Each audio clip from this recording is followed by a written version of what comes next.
Hi everyone, இன்றைக்கி என்ன ரெசிபின்னு பார்த்தீங்கன்னா கேரளா ஸ்டைல் கருவாட்டு குழம்பு. இன்றைக்கி கருவாட்டு குழம்பு வைக்கிறதுக்கு எங்கள் வீட்டில் வாழை கருவாடு தான் எடுத்திருக்காங்க. பட் இந்த கருவாடு இல்லாமல் நீங்கள் சாலை கருவாடு, துண்டம் கருவாடு, நெத்லி கருவாடு எதில் வேணாலும் இதில் சேம் ரெசிபி பண்ணிவிட்டு அந்த கருவாடை போட்டு பண்ணலாம். டேஸ்ட்டு அல்ட்டியாக இருக்கும். வெறும் கருவாடை மட்டும் போட்டு பண்ணால் கருவாட்டு குழம்பு டேஸ்ட் இல்லை. அது கூட இந்தமாரி காய்கறி ஆட் பண்ணிக்கலாம். இன்றைக்கி என்ன காய்கறின்னு பார்த்தீங்கன்னா வாழைக்காய். இந்த வாழைக்காய் அதுக்கப்புறம் முருங்கைக்காவை துண்டு துண்டாக கட் பண்ணிட்டு இந்த மாதிரி கீரி போடுங்க. அப்போ அந்த ஃப்ளேவர் உள்ளே இறங்கி சூப்பராக இருக்கும்.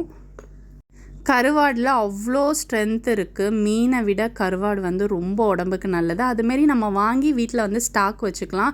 எப்போ நம்மளுக்கு குழம்பு காய் எதுவும் வீட்டில் இல்லையோ டக்குன்னு இந்த கருவாட்டு குழம்பை ப்ரிப்பேர் பண்ணி சாப்பிட்றலாம்.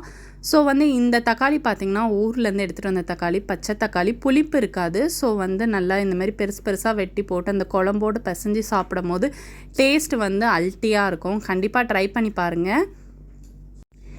கேரளா ஸ்டைல், நாகர்கோவில் ஸ்டைல்னாலே தேங்காய் அரைக்காமல் எந்த கறியும் கிடையாது. ஸோ தேங்காவை ப்ரிப்பேர் பண்ணி வச்சுக்கலாம். இந்த மாதிரி திருவி ஒரு பவுலில் எடுத்து வச்சுக்கோங்க. ஒரு மிக்சி ஜார் எடுத்துகிட்டு அதில் காஞ்ச மிளகாத்தூள் 2 டீஸ்பூன், அதுக்கப்புறம் கொஞ்சம் மஞ்சத்தூள், அதுக்கப்புறம் தனியாத்தூள், மல்லித்தூள் சொல்லுவாங்க. ஸோ அதையும் ஆட் பண்ணிவிட்டு ஒரு வெங்காய பீஸு, கொஞ்சம் தேங்காய், இது எல்லாமே நல்லா அரைச்சி எடுத்துக்கோங்க. நல்லா தண்ணி விட்டு பேஸ்ட்டாக அரைச்சி எடுத்துக்கணும். கொரப்பே இருக்கக்கூடாது. இந்த வீடியோவில் காட்டியிருக்கேன் பாருங்கள். இந்த மாதிரி தான் நீங்கள் அரைச்சி தனியாக எடுத்து வச்சுருங்க. அப்புறம் அந்த கருவாடை கழுவி எடுத்துட்டு நம்ம வெட்டி வச்சுருக்க வாழைக்காய், முருங்கைக்காய், தக்காளி இது எல்லாமே ஆட் பண்ணிக்கோங்க. இதோட சீக்ரெட் இன்க்ரீடியண்ட் இந்த மாங்காய் தான். இந்த மாங்காய் அடை மாங்கான்னு சொல்லுவாங்க. அந்த புளிப்பு தன்மைக்கு இந்த மாங்காவும் போட்டு நம்ம அரைச்சி வச்சுருக்க அரைப்பையும் சேர்த்துக்கோங்க. இதுதான் இந்த டிஷ்ஷோட சீக்ரெட் இன்க்ரீடியண்ட்.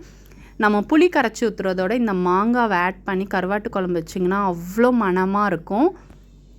குழம்புக்கு தேவையான தண்ணி எல்லாத்தையும் விட்டு இந்த மாதிரி லம்ஸ் இல்லாமல் கரைச்சி எடுத்துக்கோங்க. நல்லா கைவிட்டு கரைச்சிடாதீங்க, கருவாடெலாம் பொடிஞ்சு போயிடும். அதுக்கப்புறம் அடுப்பில் அப்படியே தூக்கி வச்சு நல்லா கொதிக்க விடுங்க. கொதித்து நல்லா அந்த கருவாடெலாம் வெந்து வாழைக்காலாம் வெந்து நல்லா குழம்பு மணம் அப்படி இருக்கும். உங்கள் வீட்டில் இந்த கருவாட்டு குழம்பை ட்ரை பண்ணி பார்த்துட்டு எப்படி இருக்குன்னு சொல்லுங்கள். தேங்க்ஸ் ஃபார் வாட்சிங். Share and subscribe for more videos. Bye.